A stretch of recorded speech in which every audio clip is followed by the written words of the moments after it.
Sri TV நேயர்களுக்கு வணக்கம். இன்றைய செய்திகள் சிந்தனைகள் நிகழ்ச்சிக்கு உங்களை அன்போடு வரவேற்கிறேன். இன்றைக்கு சிந்திக்கவிருக்கும் முக்கிய செய்திகளை குறித்து முதலில் காண்போம். தேசிய இன்ஜினியரிங் கல்வி தகுதித் தேர்வு பின்தங்கிய தமிழகம். 2 மனைவி இருந்தால் 2 லட்சம் உதவித்தொகை, காங்கிரஸ் தலைவர் பேச்சு. ஊழல் வழக்கில் முதல் முறையாக குற்றவாளியான அரசியல் கட்சி என்ற பெருமையை பெற்ற ஆம் ஆத்மி. சாதனை கலெக்டர் என்ற பெயர் பெற்ற கங்கப்பா இறைவனடி சேர்ந்தார். RSS தலைவர்கள் மற்றும் யோகி ஆதித்யநாத் பெயரை சொல்லி சொல்லி தீவிரவாத தடுப்பு பிரிவில் வற்புறுத்தப்பட்டேன். NIA நீதிமன்றத்தில் கர்னல் புரோஹித் வாக்குமூலம்.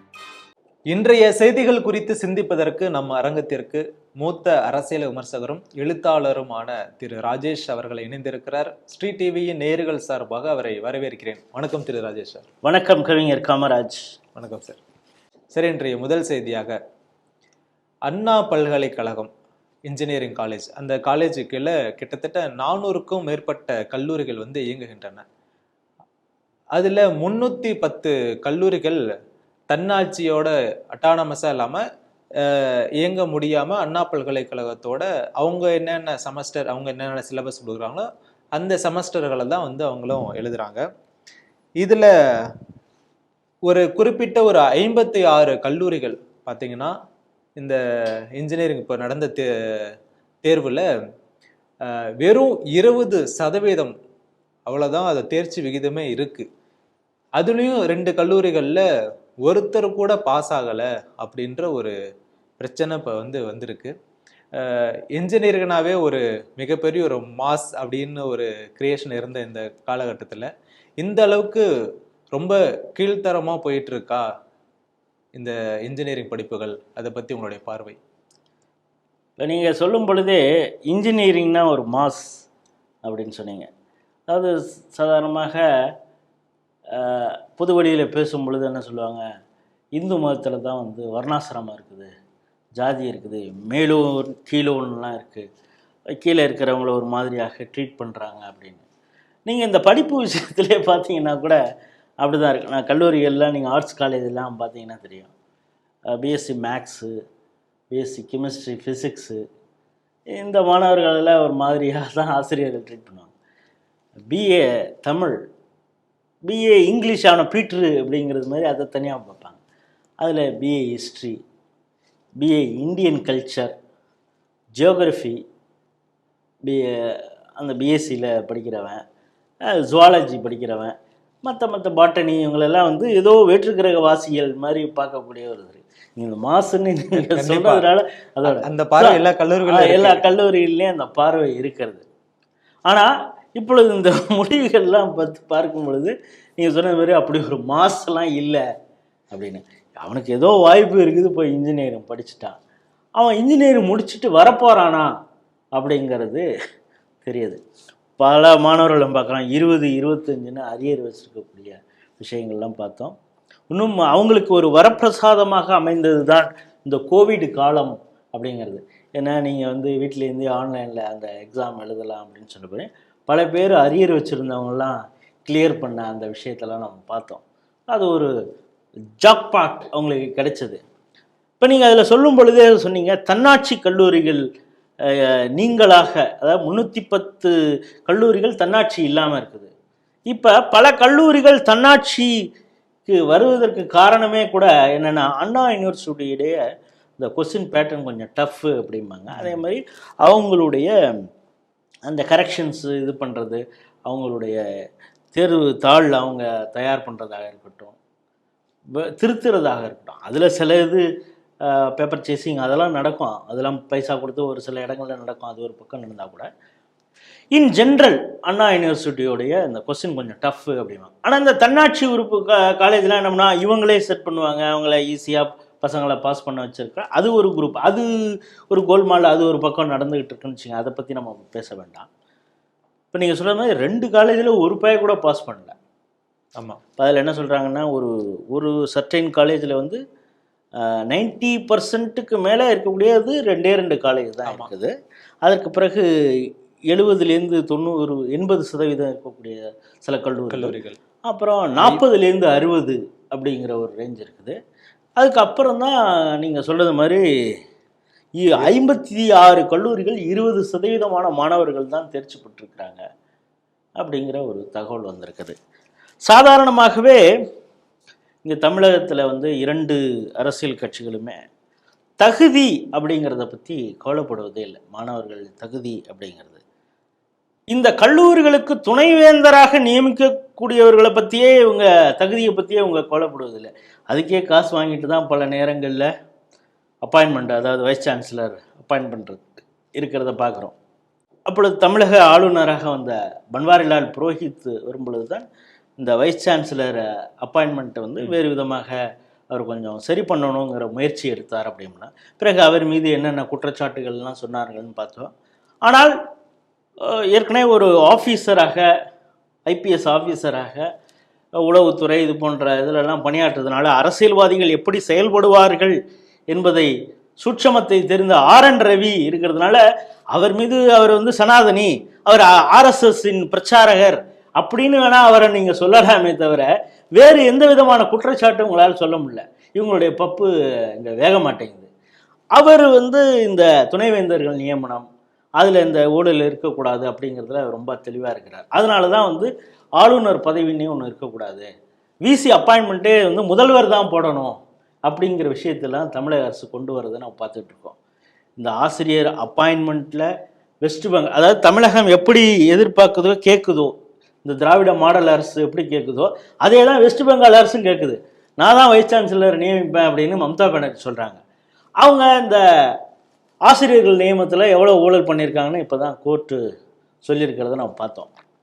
அதே போல் இங்கே தமிழகத்திலையும் இந்த எஜுகேஷன், இந்த கல்வியில் தரம்ங்கிறது ஒன்று இருக்கக்கூடாதுன்னே கங்கணம் கட்டி கொண்டு வேலை செய்கிற பார்க்கலாம். இப்போ வந்து பார்த்தீங்கன்னா இன்றைக்கி 10th ரிசல்ட் வந்திருக்குது, 4 நாளைக்கு முன்னால் 12th ரிசல்ட் வந்தது. அதில் பார்த்தீங்கன்னா பெரும்பாலான மாணவர்கள் பாஸ் பண்ணியிருந்தா கூட அரசு பள்ளியில் தான் பெரும்பாலான பள்ளிகளில் தேர்ச்சி விகிதம் குறைஞ்சிருக்கு. குறிப்பாக ஆதி திராவிடர்கள் நல பள்ளி அவங்க நடத்தக்கூடிய பள்ளி, ஒரு சில கிராமங்களில் இருக்கக்கூடிய அரசு பள்ளியுடைய தேர்ச்சி விகிதம் இதெல்லாம் குறைவாக இருக்குது. ஆனால் தனியார் பள்ளிகளுடைய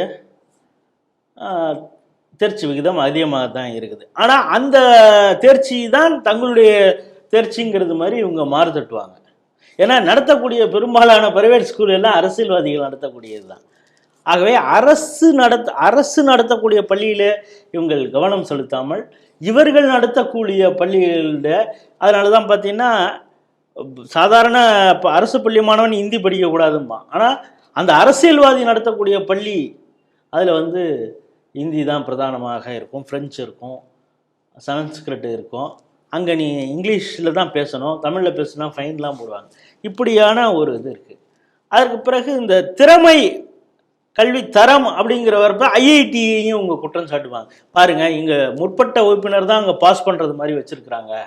சாதாரண ஆள், அதாவது சாதாரண ஆள் பாஸ் பண்ணணுங்கிறதுக்காக கல்வித்தரம் குறைந்தாலும் பரவாயில்லை அப்படிங்கிற ஒரு எண்ணப்போக்கு, அதாவது அந்த கல்வியிலே அரசியலை கலப்பதனால தான் இந்த கல்வித்தரம் குறைவதற்கு காரணம். குறிப்பாக இன்னும் சொல்லப்போனால் அந்த ஸ்டாண்டர்டு, அந்த சிலபஸ் ஸ்டாண்டர்ட்லாம் பார்த்தா பீகார் போன்ற மாநிலங்களில் இருக்கக்கூடிய அந்த ஸ்டாண்டர்டு தமிழகத்தில் இல்லை அப்படிங்கிறாங்க. அதனால தான் நிறையா நார்த் இந்தியன் ஸ்டூடெண்ட்ஸ் வந்து பெரிய போட்டித் தேர்வுகளில் மிக எளிதாக கிராக் பண்ணிட்டு வராங்க.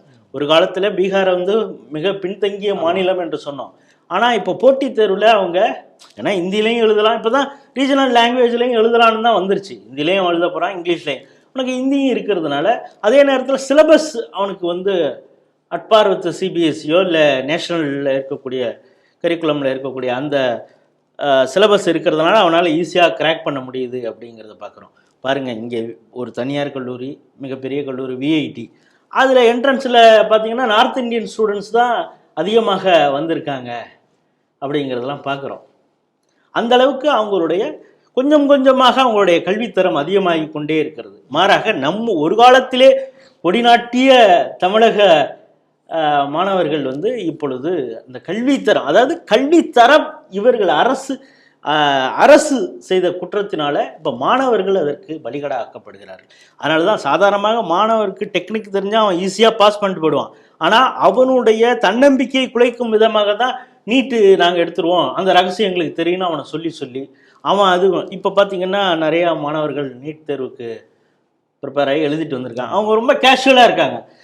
நான் போன முறை என்னால் இப்போ நான் நினச்ச மார்க் எடுக்க முடியல, இந்த தடவை நான் கான்ஃபிடென்ட்டாக இருக்கேன், நல்லா எழுதியிருக்கேன், நீட்டு இருந்தால் தாங்க என்ன மாதிரி சாதாரண ஆள்லாம் டாக்டர் ஆக முடியும்னே பல பேர் சொல்கிறத பார்க்குறோம்.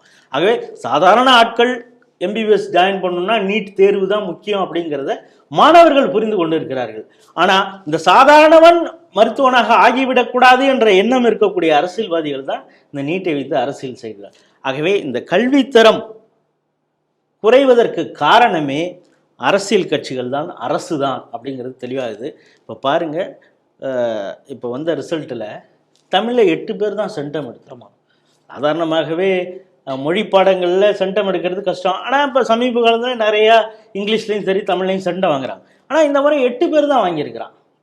ஏன்னா பல பேருக்கு இங்கே தமிழ் எழுத படிக்கவே தெரியவில்லை என்கிறது மிக மோசமான ஒரு சூழ்நிலையில் நாம் இருக்கிறோம் என்பதையும் காட்டுகிறது. அதோடு சேர்த்து தான் இந்த திராவிட மாடல் அரசினுடைய சாதனையாக நாம் பார்க்க முடியும். மத்திய பிரதேசத்தில் காங்கிரஸ் லீடரான காந்திலால் புரியா என்பவர் ஒரு கான்ட்ரோவர்சியல் டாக் ஒன்று பேசியிருக்காரு.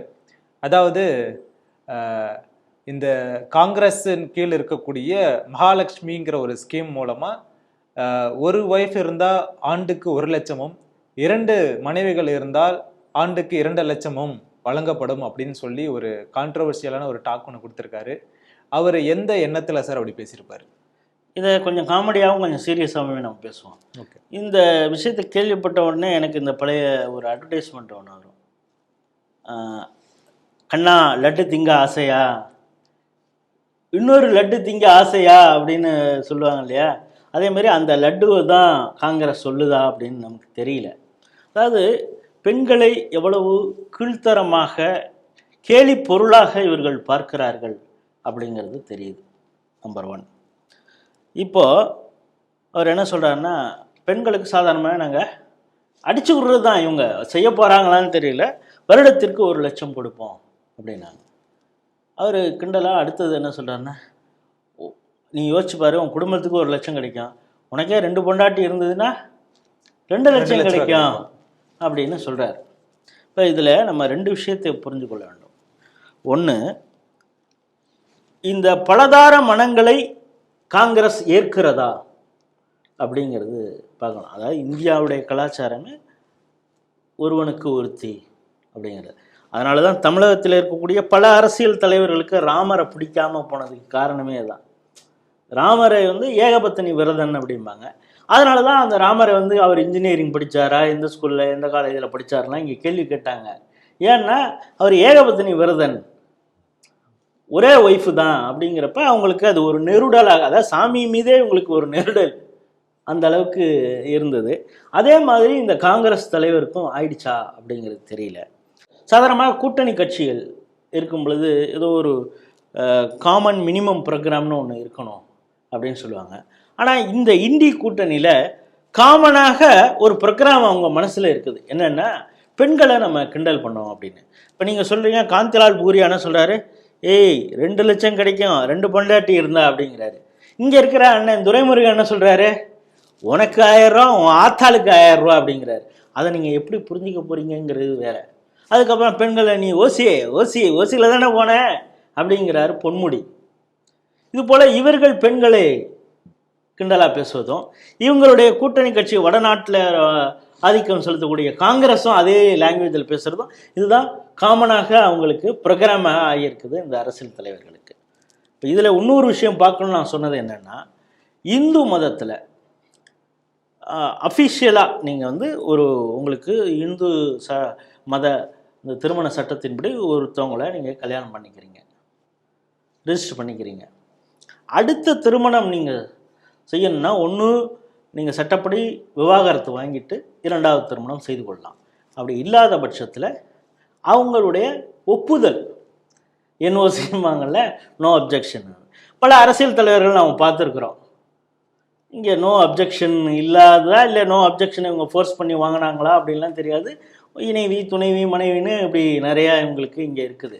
அது அவங்க இந்துவாக இருந்தால் கூட இந்த இது இருக்குது ஒரு சிலர். ஆனால் சாதாரணமாக இந்துக்கள் மத்தியில் பார்த்திங்கன்னா ஒரு மனைவி இருக்கும் பொழுது அவங்கள விவாகரத்து வாங்காமல் இன்னொரு வச்சுக்க முடியாது. சட்டப்பூர்வம் இல்லாமல் சில இல்லெஜிட்டிமேட்டாக இருக்கும். அதற்கு சமுதாயத்தில் எப்படி அவங்கள பார்ப்பாங்கங்கிறது ஒன்று இருக்குது, அது வேறு. இன்னொன்று, கிறிஸ்தவத்திலே நீங்கள் இரண்டாவது திருமணம் செய்து கொண்டீங்கன்னா ஃபஸ்ட்டு திருமணம் டைவர்ஸ் பண்ணால் தான் பண்ண முடியும். ஏன்னா அவங்க இதில் ஆன் ரெக்கார்டு எல்லாமே நீங்கள் சர்ச்சில் தான் போய் திருமணம் பண்ண, சர்ச்சில் திருமணம் பண்ணால் தான் அவங்க வந்து திருமணம் செய்ததாகவே இங்கே ஏற்றுக்கொள்ளப்படும். அதனால் அங்கே நீங்கள் டைவர்ஸ் வாங்கினா தான் அடுத்த திருமணமே பண்ண முடியும், அப்போ தான் ரிஜிஸ்ட்ரேஷன் பண்ண முடியுங்கிற அந்த சிக்கல் அங்கே இருக்கிறதுனால அதை ஸ்ட்ரிக்டாக அங்கே ஃபாலோ பண்ணுவாங்க. தலாக் சொல்லாமலே, தலாக்குங்கிறது ஒன்று, தலாக் சொல்லாமலேயே 4 மனைவியோடு இருக்கக்கூடிய ஒரு வாய்ப்பு இருக்கக்கூடியது யாருக்குன்னு நமக்கு தெரியும். இப்போ சட்டப்பூர்வமாக இல்லாமல் 2 இது வச்சுருந்தாலே 2 லட்சம்னா இப்போ அவனுக்கெல்லாம் எவ்வளோ கிடைக்கும்? அதுலேயும் கூட நாங்கள் ஒரு குறிப்பிட்ட மதத்தினருக்கு ஆதரவான ஒரு திட்டமாகத்தான் இதை கொண்டு வருவோம். என்ன திட்டத்துக்கு பேர் என்ன சொன்னீங்க? லக்ஷ்மி பேரில் மகாலட்சுமி. ஆனால் அது யாருக்கு பயனாக ஆக போகிறது அப்படிங்கிறத பார்க்கும் நேயர்களுக்கு புரியும். ஆகவே காங்கிரஸ் ஏற்கனவே இன்ஹெரிட்டன்ஸ் டேக்ஸ்ன்னு நாங்கள் பரம்பரை சொத்தை நாங்கள் பிடுங்க போகிறோம்னு சொல்கிறாங்க. அதுக்கப்புறம் வசதி படைத்தவர்களிடந்து பணத்தெல்லாம் வாங்கி இந்த இந்தியாவுடைய வளத்தில் முதல் பங்குதாரர் யாரோ அவருக்கு நாங்கள் இதை கொடுப்போம். இதில் என்ன கேள்வி வேண்டி இருக்குது? இஸ்லாமியர்களுக்கு தான் நாங்கள் கொடுப்போம் அப்படிங்கிறது மாதிரி ஒவ்வொருத்தங்களா பேசிட்டு வர்றதையும் பார்க்கிறோம். இதை குறிப்பிட்டு பிரதமர் அவர்களும் தன்னுடைய தேர்தல் பிரச்சாரத்திலே காங்கிரஸுடைய உண்மையான முகம் எப்படி இருக்கிறதுங்கிறதையும் சொல்லி வெளிக்காட்டி கொண்டே வருகிறார். ஆகவே இந்த காங்கிரஸ் மனநிலையில் எவ்வளவு கீழ்த்தரமாக போயிட்டாங்க அப்படிங்கிறது பார்க்குறோம். அதில் பல பேர் உளர்றாங்க. இப்போ நீங்கள் ஏதோ காந்திலால் பூரியா ஏதோ உளர் இருக்காரு, ஏதோ ஒரு தலைவர்னு சொல்லலாம். இப்போ அந்த கட்சியுடைய பிரதமர் வேட்பாளர் என்று பலராலும் நம்பப்படக்கூடிய ராகுல் காந்தி அவர் என்ன சொல்கிறாருன்னா, நேற்று ஃபர்ஸ்ட் ஜாப் பக்கி அப்படின்னு ஒரு திட்டம் அப்படிங்கிறாரு. அந்த பக்கிக்கு என்ன திட்டம்னு நமக்கு தெரியல. அவர் என்ன சொல்கிறாருன்னா, படித்து வேலை இல்லாமல் இருக்கக்கூடிய இளைஞர்கள்லாம் நான் அப்படியே பிடிச்சி இந்த அப்படி கவர்மெண்ட் ஜாபில் போய் உட்காரு, ப்ரைவேட் கம்பெனியில் போய் உட்காரு, என்ஜிஓ அவங்க நடத்தக்கூடிய ஏதாவது கம்பெனியில் உட்காரு, இருக்கிற எல்லா நிறுவனங்களிலையும் போய் உட்கார வச்சுருவாராம். வச்சுக்க, ஆண்டுக்கு 1 லட்சம் உனக்கு சம்பளம் அப்படின்னு நான் ஒரு வருடத்திற்கு உனக்கு வேலை அப்படின்னு நான் கொடுத்துருவேன். ஏண்டா, ஒரு பக்கம் கார்பரேட்டெல்லாம் காலி பண்ணணுங்கிறது நீங்கள் தான் சொல்கிறீங்க, அவன்கிட்டேருந்து சொத்தை பிடுங்குவாங்கிறீங்க. இவங்களே சொல்கிறாங்க தனியார் நிறுவனங்கள்லாம் வேலையில் உட்கார வைப்போம் நாங்களே. மெயினாக ஃபோர்ஸ் பண்ணி ஒரு நிறுவனத்தில் உட்கார வைக்க முடியுமா? முதல்ல நீ இவனெல்லாம் வேலை எடுத்தே ஆகணும்னு ஏதாவது ஒரு தனியார் நிறுவனத்தை நம்மளால் சொல்ல முடியுமா? பல தனியார் நிறுவனங்கள் வேலை சொல்கிறதுக்கு ரெடியாக இருக்காங்க. இங்கே தமிழகத்திலேயே அதுக்கு வேலை பார்க்க ஆள் இல்லைங்கிறதுனால தானே வடநாட்டுக்காரன் பல பேர் இங்கே வந்து வேலை பார்த்துக்கிட்டு இருக்கான். திருப்பூர், ஈரோடு சைடில் வந்து டெக்ஸ்டைல் இண்டஸ்ட்ரியெல்லாம். அப்படி இருக்கும் பொழுது நான் ஃபோர்ஸ் பண்ணி எல்லாரையும் போய் உட்கார வைப்பேன் அப்படின்னு. அதுக்கப்புறம் இப்போ புதுசாக என்ன சொல்லியிருக்காருன்னா, 8500 மாதம் சம்பளம் வர்றது மாதிரி இளைஞர்களுக்கெல்லாம் நான் வந்து ஏற்பாடு பண்ணுவேன். எப்படி பண்ணுவேன்? நிதி எங்கேருந்து வரும்? எந்த தனியார் அமைப்பு எந்த ஒரு தகுதியும் பார்க்காம எல்லாருக்கும் வேலை கொடுக்கும்? ஆகவே நாம் இது நடக்கவே நடக்காது அப்படின்னு முடிவு செய்த பிறகு நான் பேசுகிறதெல்லாம் உளறலாக தான் இருக்கும். அந்த ஒரு நிலைக்கு காங்கிரஸ் போய்விட்டது. என்ன பேசுறது அப்படின்னு அவங்களுக்கு தெரியல. ஏன்னால் எந்த ஒரு ஊழல் குற்றச்சாட்டிலும் அகப்படாத ஒரு தலைவர் அங்கே பிரதமர் நரேந்திர மோடி இருக்கிறார். அவரை எதிர்த்து என்ன பேசுறதுன்னு நமக்கு தெரியல. அதனால் தொடர்ச்சியாக உளறி கொண்டு இருக்கிறார்கள். அவர்கள் என்ன வேணாலும் உளரட்டும், ஆனால் இங்கே இருக்கக்கூடிய பெண்களை மிக கேவலமாக, கொச்சையாக, ஒரு போகப் பொருளாக இவர்கள் பார்க்கிறார்கள் அப்படிங்கிறதா நம்முடைய பார்வை. ஏஏபி ஆம் ஆத்மி கட்சி டெல்லியில் அரவிந்த் கெஜ்ரிவால் அவர்கள் தலைமையில் ஆரம்பிக்கப்பட்ட ஒரு கட்சி. நாங்கள் வந்து க்ளீன் ரூட் பாலிடிக்ஸ் பண்ண போகிறோம் அப்படின்னு சொல்லி கிளம்புனாங்க. இப்போது அதில் பாதாளத்தில் சிக்கியிருக்காங்க. அதாவது சட்டவிரோத பண பரிமாற்றம் மற்றும் மதுபான கொள்கை முறைகேடு, இந்த வழக்கில் கைது செய்யப்பட்ட இவர் இப்போது சிறையில் இருக்கிறார். அவருக்கு இப்போ நிபந்தனை ஜாமீனும் கூட வழங்கப்பட்டிருக்கு. ஜூன் 1ஆம் தேதி வரை ஜாமீன் வழங்கப்பட்டிருக்கிறது. இந்த செய்தி எப்படி சார் பார்க்குறீங்க? முதல்ல இந்த ஜாமீன் கொடுத்திருப்பது அப்படிங்கிறதே ஒரு சாதாரண ஒரு குடிமகனாக என்னால் ஏற்றுக்கொள்ள முடியவில்லை. என்ஃபோர்ஸ்மெண்ட் டைரக்டரேட் மிக தெளிவாக சுப்ரீம் கோர்ட்டில் சொன்னது என்னென்னா, தேர்தல் பிரச்சாரம் என்பது ஒரு அடிப்படை உரிமை கிடையாது. அதை காரணம் காட்டி இவருக்கு வந்து ஜாமீன் கேட்குறது அப்படிங்கிறது நம்மளால் ஏற்க முடியாதுன்னு அவங்க சொல்லியிருந்தாங்க. ஆனால் அதையும் அந்த வாதத்தையும் ஏற்றுக்கொண்டு, ஆனால் இப்பொழுது நிபந்தனை ஜாமீன் வழங்கி இருக்கிறது உச்சநீதிமன்றம். இது கோர்ட்டுடைய தீர்ப்பு. நீங்கள் பார்த்தீங்கன்னா ஆம் ஆத்மி கட்சி எப்படி தோன்றியதுங்கிறத பார்த்தாலே உங்களுக்கு தெரியும். இந்தியில் சொல்லுவாங்க பிரஷ்டச்சார் அப்படின்னா, ஊழலுக்கு எதிராக ஒரு மாபெரும் ஊழல் எதிர்ப்பு இயக்கம் அப்படின்னே ஒன்று தொடங்கினாங்க. ஆரம்பத்தில் அண்ணா ஹசாரே வந்து டெல்லியில் இதற்காக மிகப்பெரிய போராட்டத்தை நடத்தினார். காரணம், அப்பொழுது ஏவிலிருந்து இசட் வரை எல்லா விதமான ஊழல்களையும் செய்து திளைத்திருந்தது யூபிஏ 1, 2. அவ்வளவு ஊழல்கள் இருந்தது. இதை எதிர்த்து போராட வேண்டிய ஒரு சூழல் இருந்தது. சாதாரண மக்களும் ஏதோ நம்மளுக்காக யாராவது பேச மாட்டானா, அரசியல் கட்சியாக பாஜக வந்து போராட்டம் நடத்தினா கூட ஒரு சாதாரண யாராவது போராட மாட்டானா என்று மக்கள், அதாவது நம்மில் ஒருவன் அப்படிங்கிறது மாதிரி ஒருத்தனை பார்க்கணும். அப்படிங்கிறப்ப காந்திக்குள்ளெல்லாம் போட்டுக்கிட்டு இருக்காரு, தாத்தா அவ்வளோ வயசான காலத்தில் சாப்பிடாம இருப்பேன்னு போராட்டம் பண்ணுறாருன்னு அண்ணா ஹசாரே போராட்டம் பண்ணார்.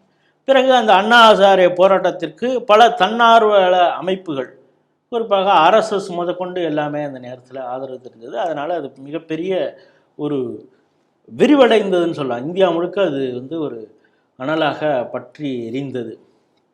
எப்படி எமர்ஜென்சிக்கு எதிராக ஜெயபிரகாஷ் நாராயண் ஒரு இதை தொடங்கி வச்சார், அதே மாதிரி அண்ணா ஹசாரே அப்படி ஒரு ஐக்கானாக பார்த்தாங்க.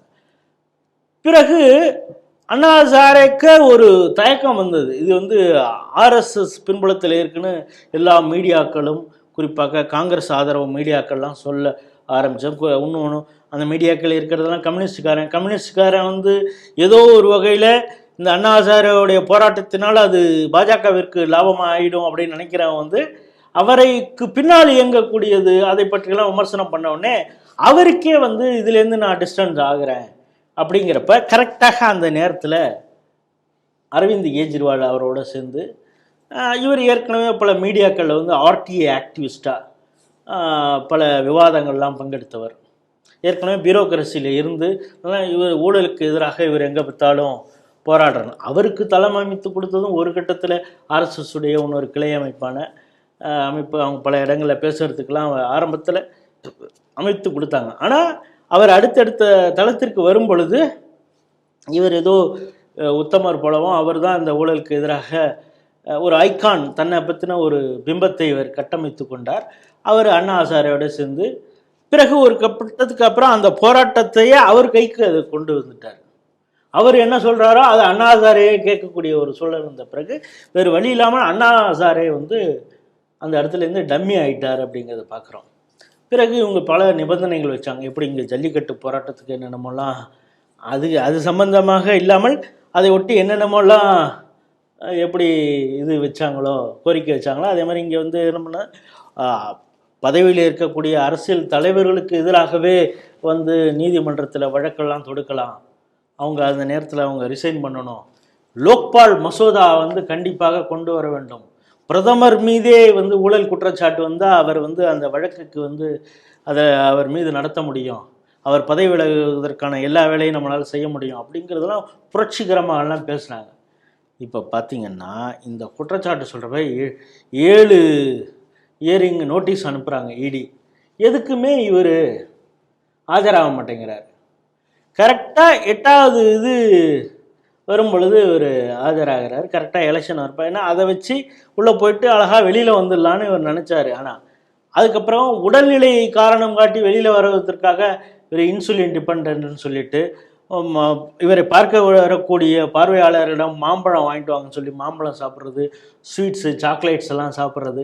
ஏன்னா அதன் மூலம் வந்து சுகர் லெவல் அதிகமாகிடுச்சுன்னா உடல்நிலையை காரணம் காட்டி வெளியில் வந்துடலாங்கிற, எப்படி அதாவது ஊழலுக்கு எதிரான ஒரு சாமானியனின் கட்சி, அதனால தான் நாங்கள் தொடப்பம் வச்சுருக்கோம். நீங்கள் தான் சொன்னீங்க இந்த க்ளீன் ரூட் அப்படின்னா அந்த தொடப்பத்தை அதனால தான் நாங்கள் இதை சிம்பிளாகவே வச்சுருக்கோம் அப்படின்லாம் தான் ஆரம்பிக்கப்பட்டது. ஆனால் எப்படி மக்களின் வரிப்பணத்தை வந்து கொள்ளையடிச்சாங்கிறத நம்ம பார்க்குறோம். மதுபான கொள்கை அப்படின்னு சொல்லக்கூடாது, அது கொள்ளை அப்படின்னு தான் சொல்லணும். அது போன்ற இதில் அதில் வந்து பிஆர்எஸ் சந்திரசேகர் ராவுடைய மகள் கவிதா உள்பட அதில் இருக்காங்க. துணை முதல்வர் ஃபஸ்ட்டு சிசோடியா அவர் தான் கைது செய்யப்பட்டார். தன் மீது எந்த ஒரு குற்றச்சாட்டும் இல்லை, என் மீது கையை வைத்து பாருங்கள் அப்படி இப்படிலாம் பேசினார். கடைசியில் இன்னும் உள்ளே இருக்கார். அப்புறம் மனைவிக்கு உடல்நிலை சரியில்லைன்னு சொல்லி தான் அவரும் இப்போ கடைசியாக ஜாமீனில் வெளிவந்தார். ஃபஸ்ட்டு அரெஸ்ட் ஆனவர் வந்து ஹெல்த் மினிஸ்டர். அவர் பெரிய ஊழல் பண்ணிவிட்டு அவர் திகாரில் இருந்தார். அந்த திகார் ஜெயிலே எவ்வளோ சொஃபிஸ்டிகேட்டடாக இருக்கிறாருன்னு அந்த சிசிடிவி கேமராலாம் அந்த காட்சிகள்லாம் வந்ததெல்லாம் பொதுத்தளத்தில் இருக்கிறது. ஆகவே சாமானியனுக்கான கட்சி என்று ஆரம்பிக்கப்பட்ட ஆம் ஆத்மி கட்சி அவருடைய செயல்பாட்டில் 1% கூட அது போன்ற இல்லை அப்படிங்கிறது தெரியும். இன்னும் சொல்லப்போனால் அரவிந்த் கெஜ்ரிவால் வீடு அந்த மெயின்டெனன்ஸ் ஒர்க்குக்கு எவ்வளவு கோடி செலவு பண்ணியிருக்காங்கிறது தெரியும். அதற்கு வந்து எத்தனை டெண்டர் கொடுத்துருக்காங்க, யாராருக்கெல்லாம் டெண்டர் கொடுத்துருக்காங்க அப்படிங்கிறதெல்லாம் அதில் பார்த்தாலே எத்தனை முறைகேடுகளில் வேறு ஈடுபட்டிருக்காங்கன்னு. இதில் குறிப்பிட்டு சொல்லும் பொழுது என்ன சொல்கிறாங்கன்னா, பல அரசியல் கட்சி தலைவர்கள் மீது ஊழல் குற்றச்சாட்டு இருக்குது. இப்போ லாலு பிரசாத் மீது இருக்குது. லாலு பிரசாத் என்ற ஒரு தனிநபர் மீது ஏற்கனவே இங்கே ஜெயலலிதா மீது ஒரு வழக்கு நடந்து அவங்க சிறை கூட போனாங்க. ஒரு இண்டிவிஜுவல் அவங்க மீது ஊழல் குற்றச்சாட்டு அப்படிங்கிறது இருந்தது. அதுபோல் பல அரசியல் கட்சி தலைவர்கள் மீது ஊழல் குற்றச்சாட்டு உண்டு. ஆனால் ஒரு கட்சியே லஞ்சம் வாங்கினுச்சு அப்படிங்கிறது நிரூபிக்கப்பட்டிருக்கு. அது வந்து அதாவது இடி நிரூபிக்கப்பட்டிருக்கு மீன்ஸ் என்னென்னா, இடி வந்து அவங்களுடைய குற்றச்சாட்டில் அது ஃபைல் பண்ணியிருக்கிறாங்க. இது நீதிமன்றத்தில் வழக்கு அடுத்தடுத்து லெவலில் வரும் பொழுது இது ஊர்ஜிதமாகும் என்று எதிர்பார்க்கப்படுகிறது. ஏன்னா 46 கோடி ரூபா வந்து இதற்காக இவங்க லஞ்சம் பெற்றிருக்காங்க. அந்த பணத்தை தான் கோவா தேர்தலில் இவர்கள் பயன்படுத்தினார்கள் அப்படிங்கிறது இடியுடைய தரப்பு வாதம். அது மட்டுமல்லாமல் இப்போ பாஜக எலக்டோரல் பாண்ட், அதாவது பல கார்ப்பரேட் நிறுவனங்கள் இருக்குது, சில திட்டங்கள் பாலிசி இந்த கவர்மெண்ட் இருந்தால் நல்லா இருக்கும், நம்மளுடைய தொழில் அபிவிருத்திக்கு இந்த அரசு, அதாவது முறைகேடாக இல்லை, இவங்க வந்து ரெட் டேபிசம் இல்லாமல் நம்ம ஏதோ ஒன்று போகிறோம் அப்படின்னா உடனே எல்லாம் கிளியர் பண்ணி கொடுத்துட்றாங்க. நம்ம ப்ரொடக்ஷனை ஆரம்பிக்கிறோம், எந்த பிரச்சனையும் இல்லை. அங்கங்கே வந்து எவனும் லஞ்சம் கேட்கறது இல்லை, எனக்கு அதுக்கு வேணும் இதுக்கு வேணும்னு எவனும் கேட்கறது இல்லை, நம்ம பாட்டும் தொழில் நல்லா நடத்தலாம் அப்படிங்கிற ஒரு நல்லெண்ணத்தோடு இந்த அரசு மீண்டும் இருக்கணும். இந்த அரசுக்கு தேவையானதை நம்ம செய்யலாம் அப்படின்னா பிஎம் ஏதாவது அவருடைய ஃபண்டு, அதாவது பொதுமக்களுக்கு சில பிஎம் கேர் ஃபண்டுக்காக கொடுக்கறதா இருக்கட்டும், இல்லை அவர்கள் சார்ந்த கட்சிக்கு நன்கொடையாக கொடுக்கறது, இது வந்து லீகலாக பேங்க் மூலம், அதாவது கள்ள பணமாக கொடுப்பதில்லை, கேஷாக கொடுக்கறதில்ல, செக்கு மூலமாக கொடுக்கறது, த்ரூ பேங்கிங் மூலம்தான். அதுவே வந்து பாஜக ஊழல் செய்து விட்டது அப்படின்லாம் குற்றச்சாட்டுவாங்க. ஒரு ஊழல் செய்வதற்காகவே ஒரு மது கொள்கை, அதன் மூலம் திருட்டு பணம், அந்த பணத்தை ஒரு கட்சியே வாங்கியிருக்கிறதுனா இதை பற்றி ஒரு பயனும் பேச மாட்டேங்கிறான். இந்த டெல்லி மாடலை தான் நாங்கள் தமிழகத்திலையும் செய்வோன்னு இவர் ஸ்கூல்லலாம் நாங்கள் கொண்டு வருவோம், மாடல் ஸ்கூல்லாம் கொண்டு வருவோன்னு இங்கே இருக்கிற முதல்வர் சொன்னார். இவங்களும் இண்டி கூட்டணியில் தான் இருக்காங்க. எவ்வளோ அற்புதமான கூட்டணி பாருங்கள். இந்த கூட்டணி இருக்கிறவங்க எல்லாருமே பெயிலில் இருக்கிறான். இப்போ இவர் இப்போ பெயிலில் வந்தாச்சு. லல்லு பிரசாத் யாதவ் அப்படி தான். ஏன் ராகுல் காந்தியும் சோனியா காந்தியும் பெயிலில் தான் இருக்காங்க. மம்தா பானர்ஜி மீதும் குற்றச்சாட்டு இருக்குது, அவங்களும் பெயிலில் தான் இருக்காங்க. இது போன்ற அதில் இருக்கக்கூடிய பல அரசியல் கட்சி தலைவர்கள் பெயிலில் தான் இருக்காங்க. ஆகவே இது இண்டி கூட்டணிங்கிறத விட பெயில் கூட்டணி அப்படின்னு இந்த கூட்டணிக்கு பேர் வேணால் மாற்றி வச்சுக்கலாம் அப்படிங்கிற நிலைமையில தான் இருக்கிறது. ஆகவே ஆம் ஆத்மி கட்சி இது சாதாரண மக்களுக்கான கட்சி இல்லை, சுரண்டி பிழைக்கக்கூடிய ஒரு கட்சி அப்படிங்கிறது இந்த இடியுடைய வாதத்தின் மீது நமக்கு தெரிவிக்கிறது. இது அடுத்தடுத்து கேஸ் எப்படி நடக்க போகுதுன்னு தெரில. ஆனால் இந்த கேஸில் இப்பொழுது அவருக்கு ஜாமீன் கொடுத்திருப்பதை நம்மால் ஏற்றுக்கொள்ள முடியாத ஒரு வகையில் தான் இருக்குது அப்படிங்கிறதே நம்ம இதை பதிவு செய்கிறோம். திரு கங்கப்பா ஐஏஎஸ் அவர்கள் இறைவனடி சேர்ந்திருக்கார். இவர் வந்து வேலூரில் கலெக்டராக பணிபுரிந்து இருக்கிறார். அந்த பகுதி மக்களின் மனதில் வெகுவாக இடம் பிடித்த ஒரு கலெக்டர்னா அதை இவரை சொல்லலாம் சார். அப்பேற்பட்ட ஒருத்தருடைய இந்த இறப்பு என்பது மக்கள் மனதில் பெரும் வருத்தத்தை ஏற்படுத்தியிருக்குன்னு சொல்லலாம். எவ்வளவோ கலெக்டர்ஸ் வந்து வராங்க, அவங்களோட டியூட்டி பண்ணுறாங்க, ரிட்டையர்ட் ஆகுறாங்க. ஆனால் இந்த அளவுக்கு மக்கள் மனசில் இடம் பிடிக்கிறதுக்கு என்ன சார் காரணம்? நீங்கள் சரியாக சொன்னீர்கள். இப்போ வந்து மக்களின் மாவட்ட ஆட்சியர் அப்படின்னு ஒன்று சொல்லலாம். இப்போ அதானே சொல்கிறாங்க, மக்கள்கிட்ட அதிக செல்வாக்கு பிடித்த பியூரோக்ராட்ஸ் யாராவது இருந்தாங்கன்னா, அதே மாதிரி ஆட்சியிலிருந்து தூக்கி எறியப்பட்டாலும் மக்களின் முதல்வர் அப்படின்னு சொல்கிறாங்க. அது கிண்டலாக சொல்கிறது. ஆனால் உண்மையிலே மக்களுக்காக சேவை செய்தவர். அதனால தான் மக்களின் ஜனாதிபதினு அப்துல் கலாம் சொன்னாங்க. அதே போல் ஒரு மக்களின் மாவட்ட ஆட்சியர். நீங்கள் சொன்னீங்க வேலூரில் இவர் கலெக்டராக இருந்தார் அப்படின்னு. மிக சரி. அதற்கு முன்பு இவர் தஞ்சாவூரில் கலெக்டராக இருந்த பொழுது தான் 1980 ஆண்டுகளில், அதற்கு முன்னால் வரைக்கும் தஞ்சாவூர் பெரிய கோயில் வந்து கும்பாபிஷேகம் நடைபெறாமலே இருந்தது. ஓகே. இவர் அங்கே மாவட்ட ஆட்சியராக இருந்த பொழுது தான் மிக பிரம்மாண்டமாக அந்த பெரிய கோயிலுடைய கும்பாபிஷேகம் நடைபெற்றது அப்படிங்கிறது. அப்போலேருந்தே இவருடைய மன ஓட்டம் உங்களால் புரிந்து கொள்ள முடியும். அதாவது இந்து தர்மத்தின் மீதும் இந்த தேசத்தின் மீதும் எவ்வளவு அபிமானமும் அர்ப்பணிப்பு உணர்வும் கொண்டவர். அதாவது தெய்வ பக்தி மிகுந்ததுனால மக்களிடம் அந்த சேவைங்கிற ஒன்றை மட்டும் இவர் செய்து கொண்டிருந்தார் அப்படிங்கிறத உங்களால் புரிஞ்சிக்க முடியும். ஸோ தஞ்சாவூர்லேருந்து அடுத்தது வேலூர் வரார். வேலூரில் கிட்டத்தட்ட வேலூரை பற்றி என்ன சொல்லுவாங்கன்னா, மன்னன் இல்லாத கோட்டை, மரங்கள் இல்லாத மலை, தண்ணீர் இல்லாத ஆறு, சாமியே இல்லாத கோயில். சாமியே இல்லாத கோயில்னா என்னையா சொல்கிற அப்படின்னா, ஜலகண்டேஸ்வரர் கோயிலில் வந்து அந்த மூலவர் வந்து பிரதிஷ்டை செய்ய முடியாமல் இருந்தார். ஏற்கனவே இஸ்லாமிய படையெடுப்புனால அது அங்கங்கே இருந்தது. பிறகு அங்கே பிரதிஷ்டை செய்யப்பட வேண்டும் அப்படிங்கிறது 100 ஆண்டுகளுக்கும் மேற்பட்ட ஒரு பெரிய போராட்டமாக இந்துக்களுக்கு இருந்தது. இன்னும் சொல்லப்போனால் அந்த பல்வேறு காலகட்ட போராட்டங்களில் ஒரு சில போராட்டங்களில் ஈடுபட்டதுனால வழக்கே ஒருவர் மீது இருந்திருக்கிறது. அவர் யாருன்னு சொன்னால் உங்களுக்கு எளிதாக விளங்கும். திருமுருக கிருபானந்த வாரியார்கள் அவர்கள் மீதே வழக்கு உண்டு. ஏன்னா அவருக்கு உள்ள கிடக்க இருந்தது இந்த ஜலகண்டேஸ்வரில் இந்த சிவனை வந்து பிரதிஷ்டை பண்ணணும் அப்படின்னு. அதோடு இந்து முன்னணி அப்போ தான் எஸ்டாப்ளிஷ் ஆகுது. ஆர்எஸ்எஸும் இந்து முன்னணியும் சேர்ந்து வீரத்துறவி ராமகோபாலன் அவர்களுடைய முன்னெடுப்பினால் ஜலகண்டேஸ்வரில் அந்த கோயிலில் அந்த சுவாமியை பிரதிஷ்டை செய்யப்பட வேண்டும், எப்பாடுபட்டாவது இந்துக்களுடைய உரிமையை மீட்க வேண்டும் என்று போராட்டம் முன்னெடுக்கப்பட்டது.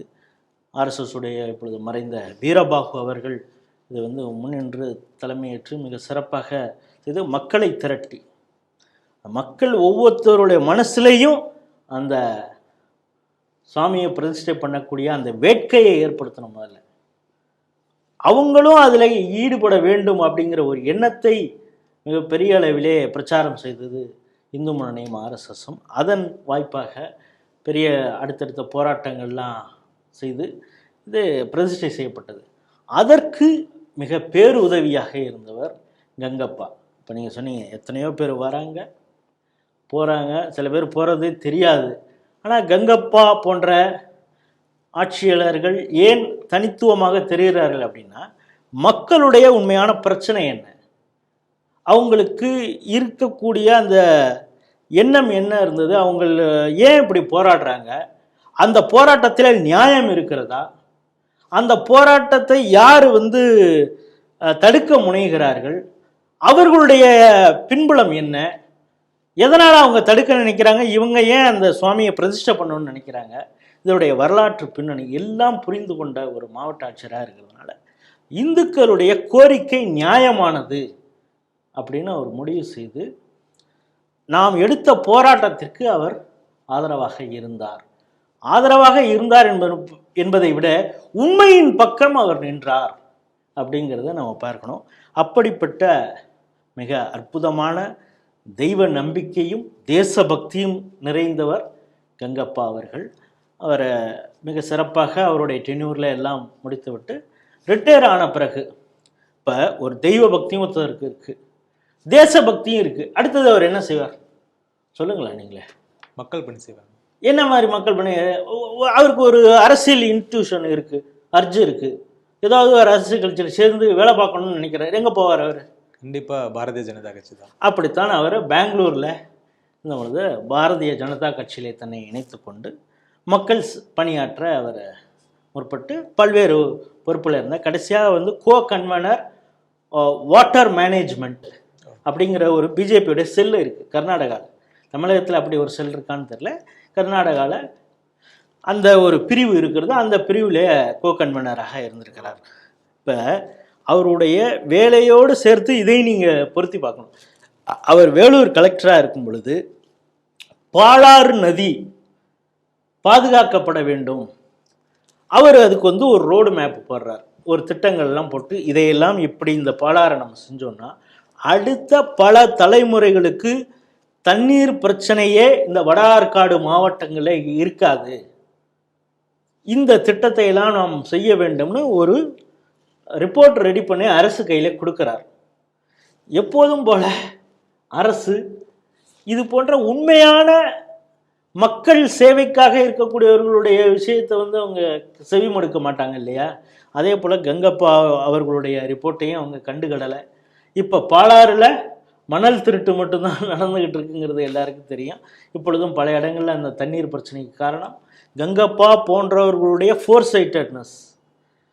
இன்னும் எப்படி இது ஆகும், இதை நம்ம ஒழுங்காக பராமரிக்கலைன்னா என்ன ஆகும்னா அவர் என்ன அச்சப்பட்டாரோ அது இப்போ நடந்துகிட்டு இருக்கு. ஆகவே தான் அரசு இது போன்ற உண்மையான மக்கள் சேவை செய்யக்கூடிய ரிப்போர்ட்டையோ அவங்க சொல்லக்கூடிய ஆலோசனைகளை கேட்டு நடக்க வேண்டும்.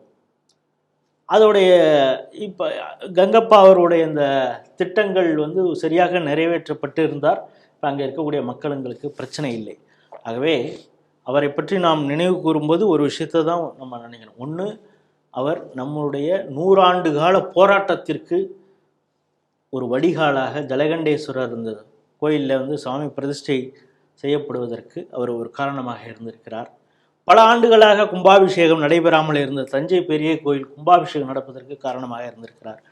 ஆகவே அந்த சிவனுடைய பொற்பாதத்தில் வந்து அடைஞ்சிருக்கிறார். அவருக்கு நம்முடைய பிரார்த்தனை. 2008 நடந்த மலேகான் குண்டுவெடிப்பில் கர்னல் புரோஹித் என்பவருக்கும் அதில் தொடர்பு இருக்குன்னு சொல்லி அப்போ இருந்த காங்கிரஸ் அரசால் அதில் இருந்த தீவிரவாத தடுப்பு பிரிவு அதிகாரிகளால் கைது செய்யப்படுறாரு இந்த கர்னல் புரோஹித் என்பவர். அதோடு மட்டுமல்லாமல் அவரோட நடந்த விசாரணையில் நீங்கள் வந்து RSS மற்றும் VHPயின் நிர்பந்தத்தின் பேரில் தான் இந்த குண்டுவெடிப்புக்கு துணை போனீங்க அப்படின்னு சொல்லி நீங்கள் ஒத்துக்கணும் அப்படின்னு சொல்லி விசாரணை கமிஷன் அதிகாரிகளால் நான் வந்து துன்புறுத்தப்பட்டேன் அப்படின்ற ஒரு அறிக்கையை இப்போ ஸ்டேட்மெண்ட்டாக அவர் வெளியிட்டிருக்காரு. சார், இந்த செய்தி எப்படி பார்க்குறீங்க? மிக முக்கியமான ஒரு செய்தி இது. இந்த UPA சர்க்கார் 1-2 அந்த 2 பீரியடில் இந்த தேசத்திற்கு எதிராக நடந்த பல விஷயங்கள் உண்டு. இன்னும் சொல்லப்போனால் ஏற்கனவே இருந்த காங்கிரஸ் அரசாங்கத்திலையும் இந்த தேசத்திற்கு உண்மையாக உழைக்கக்கூடியவர்கள் மீது எப்படிப்பட்ட இவர்கள் நிர்பந்தத்தெல்லாம் செய்தார்கள், தேச துரோகம் செய்தார்கள்னு எப்படி குற்றம் சாட்டினாங்கன்னு நம்ம பார்க்குறோம். அதுக்கு பெஸ்ட் எக்ஸாம்பிள் அந்த கிரையோஜெனிக் சயின்டிஸ்ட் நம்பி நாராயணன், ராக்கெட்ரின்னு அது சம்மந்தமாக ஒரு படமே வந்திருக்கு. அவரை எப்படி சிபிஐ எவ்வளவு அவரை கொடுமைப்படுத்தியது, அவர் மீது அனி ட்ராப் அப்படிங்கிற அளவுக்கு, அதாவது ஒரு பெண்ணுக்காக இந்த நாட்டுடைய உயர் தொழில்நுட்பத்தை இவர் வந்து பாகிஸ்தானுக்கு வழங்கினார் அப்படிங்கிற ஒரு தேச துரோக வழக்கை இவர் மீது கட்டி அவரை எப்படியெல்லாம் கொடுமைப்படுத்தினார்கள் அப்படிங்கிறத நம்ம பார்க்குறோம். இது காங்கிரஸ் ஆட்சியில் நடந்தது. அதே போல் இந்தியாவில் இஸ்லாமிய டெரரிஸ்ட், இஸ்லாமிய பயங்கரவாதம்னு ஒன்று இருக்குது. இது வந்து பாகிஸ்தானுடைய ஃபண்டிங்கில் நிறைய இங்கே பயங்கரவாத செயல்களில் ஈடுபடுகிறார்கள் அப்படிங்கிற குற்றச்சாட்டு இருக்குது. உலக நாடுகளிலே நம்ம வந்து பாகிஸ்தான் வந்து இங்கே இருக்கக்கூடியவர்களை ட்ரைனிங் கேம்புக்கு அழைச்சிட்டு போய் அங்கே இது ட்ரைனிங் கொடுத்து அவர்களை இந்தியாவின் மீது ஊடுருவ செய்து இங்கே பல பயங்கரவாத செயல்களில் செய்கிறார்கள்னு ஒரு பக்கம். இங்கு ஏற்கனவே ட்ரெயினான பயங்கரவாதிகளுக்கு ஆயுதங்களை கொடுத்து இங்கே பயங்கரவாத செயல்களில் ஈடுபடுத்துகிறாங்க அப்படிங்கிற குற்றச்சாட்டை எல்லாம் உலக அளவிலே நாம் சுமத்தி கொண்டு இருந்த வேளையில் இல்லை பல குண்டுவெடிப்புகள் இங்கே இருக்கக்கூடிய இந்துக்கள் தான் செய்கிறாங்க அப்படின்னு பாகிஸ்தான் ஒரு குற்றச்சாட்டை வைக்குது. அந்த குற்றச்சாட்டை மெய்விக்கும் விதமாக அப்போ இருக்கக்கூடிய காங்கிரஸ் சில செட்டப்புகளை செய்யுது. அப்படி தான் இந்த மலேகான் குண்டு வெடிப்பு அப்படிங்கிற ஒரு விஷயத்தில் அந்த குண்டு வெடிப்போடு RSS VHP சார்ந்தவர்கள், கர்னல் புரோஹித் இவர் வந்து இன்டெலிஜென்ட் மிலிட்ரியில் இருந்தவர், கர்னலாக இருந்தவர், லெப்டினன்ட் கர்னலாக, அவரையும் இதில் தொடர்பு படுத்துகிறாங்க. சமீபத்தில் தான் அவங்க இந்த சென்ற முறை லோக்சபா இதில் எம்பியாக இருந்த பிரக்யா சிங் தாக்கூர், அதுக்கப்புறம் ஆர்எஸ்எஸ் உடைய அமைப்பில் துணை அமைப்பில் இருந்த அசிமானந்தா அவர்கள், சுவாமிஜி, அவங்க மீதெல்லாம் இந்த குற்றச்சாட்டு வைத்து இந்து டெரர், இந்து பயங்கரவாதிகள் அப்படிங்கிற ஒரு வேர்டையே காயின் பண்ணது இந்த யூபிஏ சர்க்கார். இதை எஸ்டாப்ளிஷ் பண்ணணும், எப்படி எஸ்டாப்ளிஷ் பண்ணலாம் அப்படிங்கிறப்ப 2008 29 அக்டோபரில் இவரை பிடிச்சிட்டு போகிறாங்க. இவர் கைது செய்யப்பட்டார் அப்படின்னு எங்கேயும் செய்தி போகாததுக்கு முன்னாலேயே மீடியாக்களுக்கு இவங்க அனுப்புகிறாங்க. என்னென்னா, நாங்கள் இந்த மாலேகான் குண்டு வெடிப்பை கிராக் பண்ணிட்டோம், பார்த்தீங்கன்னா அதில் ஆர்எஸ்எஸ்காரங்க இருக்கான், இந்த நாட்டுடைய இராணுவத்தில் இருக்கிறவரை ஆர்எஸ்எஸ்காரங்க பயன்படுத்தியிருக்காங்க. அதாவது இந்த லெப்டினன்ட் கர்னல் புரோஹித் அம்யூனிஷன், அதாவது குண்டு வெடிப்புக்கு தேவையான உபகரணங்களை எல்லாம் இவர் இந்த பயங்கரவாதிகளுக்கு சப்ளை பண்ணியிருக்காரு. இவர் மூலமாக தான் கிடைச்சிருக்குது. இவர் ஆர்எஸ்எஸ் உடைய ஒரு சில தலைவர்கள் மீதும், அப்பொழுது கோரக்பூர்ல எம்பியாக இருந்த யோகி ஆதித்யநாத், இப்பொழுது உத்தரப்பிரதேசத்துடைய முதல்வராக, இவர்களோடலாம் அவர் தொடர்புல இருந்தாரு. ஸோ அவர்களுடைய நேரடி கண்காணிப்பில் இருந்ததுனால இவர்கள் சொல்லி தான் இந்த குண்டுவெடிப்பே நடந்தது, நீ அதற்கு ஒரு கருவியாக இருந்திருக்கிற, இதை நீ ஒத்துக்க. ஆர்எஸ்எஸ் உடைய அவங்க ஒரு 2-3 தலைவரை சொல்கிறாங்க, இந்த தலைவர்களுக்கும் இந்த குண்டுவெடிப்பும் இந்த தொடர்பு இருக்குன்னு சொல்லு, கோரக்பூர் எம்பி யோகி ஆதித்யநாத்துக்கும் இதுக்கும் தொடர்பு இருக்குன்னு சொல்லு, விஹெச்பியில் இந்த தலைவர்கள் இவர்களுக்கும் உனக்கும் தொடர்பு இருக்குன்னு சொல்லு அப்படின்னு சொல்லி அவர்களை நிர்பந்திக்கிறார்கள். இவர் அதை சொல்ல மறுக்கிறார். பரம்பீர் சிங், ஏமந்த் கர்கரே, இப்போ ஏமந்த் கர்கரேன்னு ஒரு ஆளை பேர் சொன்னோடனே உங்களுக்கு ஞாபகம் வரும். அடுத்தது ஸ்ரீவத்சவா. இந்த பரம்பீர் சிங் அவ்வளவு டார்ச்சர் பண்ணுறாரு இவர். ஏமந்த் கர்கரே யாருன்னா ஏடிஎஸோட அப்பொழுது தலைவராக இருந்தார். இவர் தான் மும்பை குண்டுவெடிப்பு தாக்குதலில் இந்த கசாபை பிடிக்க போகும் பொழுது அங்கே இருக்கக்கூடிய பயங்கரவாதிகள் சுட்ட பொழுது அந்த குண்டு துளைக்காத அந்த ஜாக்கெட் ஒழுங்காக இல்லை, அதனால் அவர் குண்டடிப்பட்டு இறந்தார். இப்போ சமீபத்தில் கூட ஒரு காங்கிரஸ் தலைவர், மகாராஷ்டிரா காங்கிரஸ் தலைவர் என்ன சொன்னார்னா, அவர் பயங்கரவாதிகளால் சுட்டு அந்த குண்டு வெடிப்பு அந்த துப்பாக்கி குண்டுனால அவர் சாவலை, அவருக்கு பக்கத்தில் இருந்த இன்னொரு போலீஸ்காரர் சுட்டாரு, அந்த போலீஸ்காரர் யாருன்னா ஆர்எஸ்எஸ்க்கு வேண்டியப்பட்டவர் அப்படின்லாம் அதாவது கொச்சைப்படுத்தினார். அதாவது இந்த வழக்கில் ஏமந்த் கர்கரே இருந்தாருங்கிறது உண்மை, இந்து டெரர்னு அவர் எஸ்டாப்ளிஷ் பண்ணணும்னு அப்பொழுது யூபிஏ அரசாங்கம் நிர்பந்தப்படுத்தியதுனால அதுபடி வேலை செய்தாருங்கிறது உண்மை. ஆனால் அதற்காக ஆர்எஸ்எஸ் தான் இவரை கொன்றது, பாகிஸ்தான் பயங்கரவாதி இல்லை அப்படின்னு ஒரு பச்சை பொய்யை காங்கிரஸ் சொல்லியது, அது சம்பந்தமாக புத்தகங்கள் எழுதெல்லாம் அவர்கள் செய்தார்கள் அப்படிங்கிறதெல்லாம் நாம் பார்க்குறோம். அவர் என்ன சொல்கிறாருன்னா, சரி என்னை விஹெச்பி இவங்க தொடர்பில் இருந்தாங்க, ஆர்எஸ்எஸ் இவங்கெல்லாம் இந்த குண்டுவெடிப்பில் தொடர்பு இருந்தாங்க, என்ன சொல்ல சொன்னாங்க அப்படிங்கிறதையும் தாண்டி எனக்கு சந்தேகம் எப்போ வந்தது அப்படின்னா, இவர் ஆர்மியில் இன்டெலிஜென்ட் விங்லேயும் இவர் இருந்திருக்கார். இவர் என்னென்னா சிமி என்ற ஒரு பயங்கரவாத இஸ்லாமிய பயங்கரவாத அமைப்பு, அதாவது இப்போ நீங்கள் பிஎஃப்ஐ பார்க்குறீங்களா, பிஎஃப்ஐயோடைய ஃபோர்ஃபாதர் ஃபஸ்ட்டு அமைப்பு சிமி, அது தடை செய்யப்படுகிறது. அதிலிருந்து தான் ஒவ்வொரு அமைப்பாக உருவாகிறதுன்னு நம்ம பார்க்குறோம். அந்த சிமியில் தான் அது ஒரு மாணவர்களுக்கான அமைப்பாக இருந்தது. அதில் இருந்தவர் தான் ஜவாஹிருல்லா, உங்களுக்கு புரிஞ்சிருக்குன்னு நினைக்கிறேன் அது எப்படிப்பட்ட அமைப்புன்னு. ஸோ அந்த சிமி ஐஎஸ்ஐ, அதை பாகிஸ்தானில் செய்யப்படக்கூடிய உளவு அமைப்பு, அது இந்தியாவில் பயங்கரவாதிகளுக்கு ஆதரவாக செயல்படுறது. அது அப்புறம் டாக்டர் ஜாகிர் நாயக், இவர்களுடைய ஆக்டிவிட்டீஸை இவங்க என்னென்னலாம் பண்ணுறாங்க, இவங்களுக்கு யாரோட தொடர்பு இருக்கிறது, இது போன்ற ஒரு இன்டெலிஜென்ட், அதாவது உளவு விஷயமான சம்பந்தங்களை எல்லாம் இவருக்கு ஒரு சோர்ஸ் சொல்கிறாங்க. உளவுத்துறையில் இருக்கிறவங்க அப்படி தானே, யாரோ ஒரு ஆள் மூலம் இவங்க இப்படியெல்லாம் பண்ணிகிட்டு இருக்காங்க, இவன் அடிக்கடி அந்த சிமோ ட்ரைனிங்க்கு போகிறான், இவன் சாதாரண ஒரு டீ ஷாப்போ ஒரு கடையோ வச்சுருக்கிறான், ஆனால் இவன் ஐஎஸ்ஐஎஸ் லிங்க் இருக்குது. எதனால் லிங்க் இருக்குன்னா, ஏதோ எவனோ தான் அந்த ஊரில் ஒரு சோர்ஸ் இருப்பான், அந்த உளவுத்துறையை பற்றி தெரிஞ்சவங்களுக்கு தெரியும். இந்த சோர்ஸுகளையெல்லாம் யாருங்கிறத எங்களுக்கு சொல்லுங்க நீங்கள் அப்படின்னு இவரை அவ்வளவு டார்ச்சர் பண்ணுறாங்க. அப்பொழுதுதான் தெரிகிறது அப்போது இருக்கக்கூடிய அரசு, அந்த யூபி அரசாங்கம் பாகிஸ்தானுக்கு ஆதரவாக, அதாவது உலக நாடுகள் மத்தியில் இந்தியாவில் நடக்கக்கூடிய பல பயங்கரவாத செயல்களுக்கு காரணமே பாகிஸ்தான் தான் என்று நம்ம ஆதாரபூர்வமாக சொல்ல வந்த ஒரு நிலையில இல்லை பாகிஸ்தான் நம்மீது சொல்லக்கூடிய குற்றச்சாட்டை மெய்பிக்கும் வகையில் இங்கே இருக்கக்கூடிய அரசாங்கங்களும் அதன் அதிகாரிகளும் செயல்பட்டார்கள் அப்படிங்கிறது எனக்கு அப்போதுதான் உரைக்க ஆரம்பிச்சது. என்னுடைய சோர்ஸ் எல்லாம் யாருன்னு இவங்க கேட்க ஆரம்பிச்சாங்க.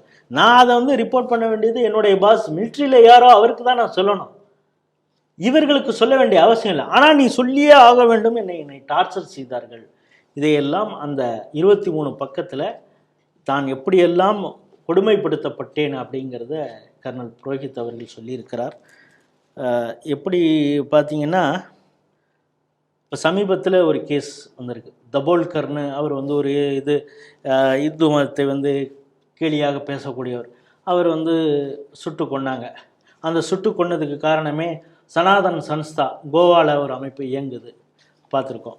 அந்த சனாதன் சன்ஸ்தாவுடைய ட்ரைனிங் பெற்றவர்கள் தான் அந்த கொலையை செய்தார்கள் அப்படின்னு சொல்லி அந்த அமைப்பையே தடை செய்வதற்கான எல்லா வேலையும் நடந்தது. அதோடைய ஆக்டிவிட்டியெல்லாம் முடக்கினாங்க. இப்பொழுது அந்த கேஸோடைய தீர்ப்பு வந்திருக்கிறது, சனாதன் சன்ஸ்தாவுக்கும் தபோல்கர் கொலைக்கும் சம்பந்தம் இல்லை அப்படின்னு.